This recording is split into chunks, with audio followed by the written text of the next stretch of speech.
大家好，我是爱折腾的小杰，欢迎来到我的 YouTube 频道。如果你也爱折腾爱生活，记得点击订阅按钮并打开小铃铛哦，这样你就能第一时间看到我们每周更新的精彩视频。现在让我们开始今天的内容吧。今天我手里这台小家伙可是我的新宝贝，别看它只有2寸，机身比手掌还小，但它心里可装着一个大梦想。也为了实现这梦想，我给它塞进了一颗大心脏。21700电池，这块电池意味着更长的续航，能让我有更多的时间去探索那些平时无法到达的角落。我的目的地是美丽的西湖。有人可能会说，用这么小的机器飞这么远，还只用一根原厂猪尾巴，天线简直是天方夜谭。但对我来说，这不仅仅是一次飞行，更是对组装乐趣和技术极限的一次挑战。楼看西湖的断桥上人头攒动，我得拐个大弯绕过人流，接着沿着断桥一路直飞。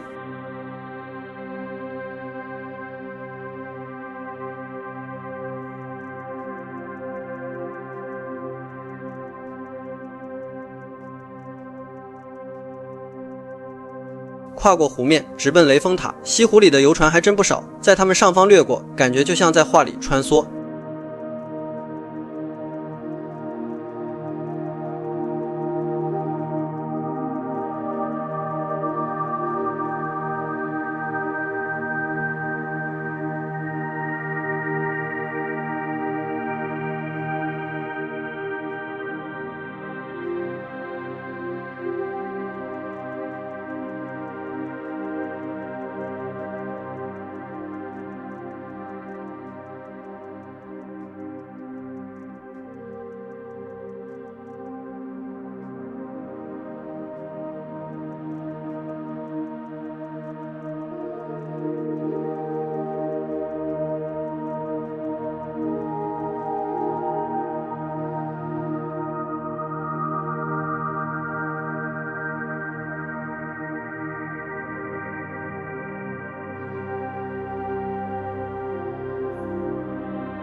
不浪了，飞了整整10公里，电压居然还有3.3伏，极限续航可以达到17公里。这颗小电池的能量真的超乎我的想象。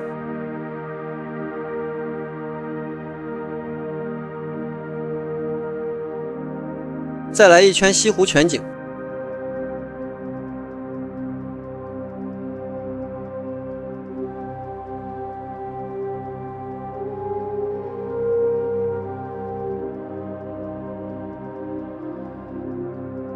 这地方实在不好降落，只能来个硬核降落了。飞着飞着，一个更大胆的想法浮现在我脑海里：如果用一块18650电池，能成功穿云吗？和这台机器搭载了大疆的欧孚图传和气磁眼镜，遥控器是 FPV3。我知道穿云对设备性能和放电倍率都是极大的考验，风险很高，但就像我说的，玩 FPV 的乐趣不仅在于飞，更在于不断地尝试和挑战。最终无论结果如何，这次折都让我学到了很多。它让我明白，飞行的乐趣不只在于看到的风景，更在于你为之付出的努力和探索的精神。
但就像我说的，玩 FPV 的乐趣不仅在于飞，更在于不断地尝试和挑战。最终无论结果如何，这次折都让我学到了很多。它让我明白飞行的乐趣不只在于看到的风景，更在于你为之付出的努力和探索的精神。我是小杰，下一次让我们继续折。